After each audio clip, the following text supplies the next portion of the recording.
E agora nós vamos falar sobre diabetes, uma doença crônica que é caracterizada pelo aumento dos níveis de açúcar e glicose no sangue. Na maior parte dos casos, a diabetes surge ao longo da vida, principalmente devido a maus hábitos de alimentação. A nossa repórter Sulamita França conversou com uma especialista sobre o assunto. A diabetes é uma doença crônica caracterizada pelo aumento dos níveis de açúcar no sangue e, se não for tratada adequadamente, pode causar danos em vários órgãos. Por isso, a gente vai conversar hoje com a endocrinologista, a doutora Maria Carolina Pepino, que vai falar com a gente a respeito dessa doença. Então, doutora Maria Carolina, muito obrigada por estar com a gente hoje. E fala pra gente, quais são os sintomas da diabetes? Então, classicamente, a gente começa a suspeitar, quando o paciente tem diabetes, aqueles sintomas de beber muita água, fazer muito xixi e quando ele começa a perder muito peso. Isso são sintomas que fazem com que a gente ligue o sinalzinho de alerta, né? Para a gente descartar a diabetes como a principal doença. Mas ele pode apresentar, além desses sintomas, alguns outros sintomas, por exemplo, começa a ficar com a visão muito turva, que é o que a gente chama de embaçamento visual, começa a apresentar candidíase de repetição, que são aquelas infecções genitais, aquelas coceiras genitais. São classicamente outros sintomas que fazem com que a gente comece a suspeitar que aquele paciente também tem diabetes. Entendi. E aí, fala pra gente, quais os tipos mais comuns de diabetes? O tipo mais comum de diabetes é o diabetes tipo 2, né? Que é aquele diabetes que está associado classicamente ao ganho de peso, né? E a resistência insulínica. Mas a gente também tem outros tipos de diabetes, que são o diabetes tipo 1, que é o diabetes autoimune, né? Tem o diabetes gestacional, que é aquele diabetes que ocorre especificamente no período da gestação.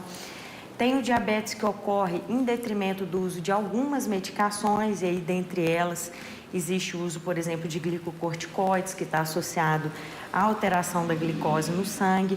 E tem também as consequências relacionadas a procedimentos cirúrgicos, como, por exemplo, você retirar o pâncreas, que é onde produz a insulina, e o paciente acabar evoluindo com um quadro de diabetes secundário. E fala pra gente, que eu acho que é super importante, como que a gente pode prevenir a diabetes? Então, aí quando a gente fala de prevenção, a gente está falando basicamente do diabetes tipo 2, né? Que é o diabetes que realmente é prevenível, né? O diabetes tipo 2, ele normalmente acontece quando a gente começa a ganhar muito peso. E aí a gente começa a ter um fator que chama resistência insulínica, ou seja, você não deixa de produzir insulina, mas aquela insulina ela não consegue agir de maneira adequada dentro da célula, porque a insulina é como se fosse a chave que abre a fechadura, ou seja, ela permite com que a glicose entre de dentro do seu sangue para dentro da sua célula. Quando a gente tem uma falta de eficácia, né, na ação daquela insulina, o paciente começa a acumular glicose no sangue e aí, por si só, ele acaba desenvolvendo diabetes. Então, a principal maneira de prevenir esse tipo de diabetes é manter sempre uma alimentação saudável, né, com baixo índice de alimentos ultraprocessados, que são ricos normalmente em açúcar, e a prática constante de atividade física, porque a atividade física por si só, independente da perda de peso ou não, ela já promove uma melhora dessa resistência insulínica.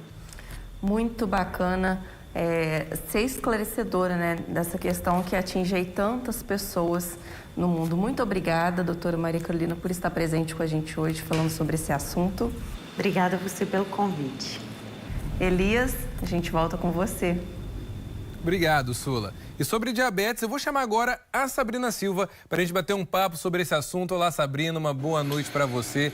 Olha, Sabrina, o meu irmão Pedro, ele tem 11 anos, é diabético e a gente sabe a dificuldade que é, né, em manter a glicose controlada, em não comer aquilo que não se pode, mas é preciso, claro, buscar sempre ajuda médica, né? E desde criancinha a gente resolveu fazer isso. Queria saber se aí também no campo das vertentes acontece igual. Como é que o pessoal faz aí quando precisa desse tratamento? Uma boa noite para você. Oi, Elias. Boa noite para você, boa noite para todos. Parabéns para todos nós, né?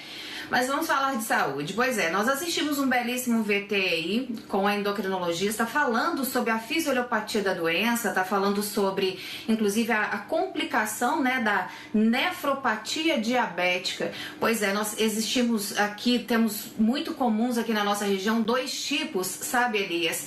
E dessa etiologia que a gente não sabe, ou seja, a etiologia, a causa, mas sabemos que existe muito a diabetes tipo 1 e a diabetes tipo 2. A tipo 1, como a doutora falou, é autoimune, a pessoa tem que fazer uso da medicação exógena, que é aquela injetável, e a tipo 2, que é aquela por maus hábitos e sedentarismo, e a gestacional. Então, eu estou falando a nível regional. Então, existem esses 2 tipos aqui pra gente. Elias, a forma de tratar é um caminho muito simples. Você tem que prestar atenção no seu corpo quando ele é genético, fazer check-ups, tem que ter uma rotina, né, com o médico da sua preferência, com o clínico. Se for diagnosticado, o SUS, né, o Sistema Único de Saúde, ele dá suporte através da unidade básica de saúde de cada município para o tratamento. E quando a gente fala em tratamento, isso inclui os aparelhos, os insumos, tudo que o paciente precisa para ter uma qualidade de vida. Isso no caso da diabetes tipo 1, que é aquela aplicação, né, que é o exógeno, que precisa aplicar a insulina. Agora, na questão da diabetes tipo 2, o que é mais prevenível ter uma qualidade de vida, praticar exercícios físicos e uma boa alimentação. Então, tudo isso é feito com atendimento multiprofissional. É endocrinologista, são nutricionistas, preparadores físicos, ou seja, devolvendo a qualidade de vida para não ter uma complicação ou uma piora. Aqui na nossa região, se tratando de tratamento para os diabéticos, nós temos aqui a Sodibar em Barbacena, por exemplo, que é uma associação de baixo custo para as pessoas terem informação. E são realizados aqui nos municípios, Elias, palestras preventivas, educativas, para as pessoas entenderem bem da doença, saber como tratar, como ter uma qualidade de vida. Ah, fui diagnosticado com diabetes, e agora? O que fazer? Pois é, nós aqui temos esse suporte através das unidades básicas de saúde. O único problema que nós tínhamos no município é em relação ao medicamento Lantus, que é de alto custo, que no início da pandemia ele teve uma falta aqui na nossa região, mas agora está com atendimento normalizado, ele é um medicamento mais caro, mas tem suporte. Ou seja, a qualidade de vida muda o rumo, inclusive, das pessoas que estão diagnosticadas com diabetes, viu, Elias? Sem dúvida, Sabrina. Eu citei o fato do meu irmão para você ter uma noção da importância do exercício físico, né? Mesmo com preguiça, mesmo às vezes não querendo levantar da cama, quando ele vai fazer exercício, ele não precisa usar insulina durante muitas partes do dia. Isso mostra como o exercício físico ele é excelente, não somente para quem tem diabetes, mas para todos nós também que não temos essa situação, mas é preciso ficar atento, como você bem explicou aí. Muito obrigado, Sabrina. Daqui a pouco eu volto a falar com você, viu?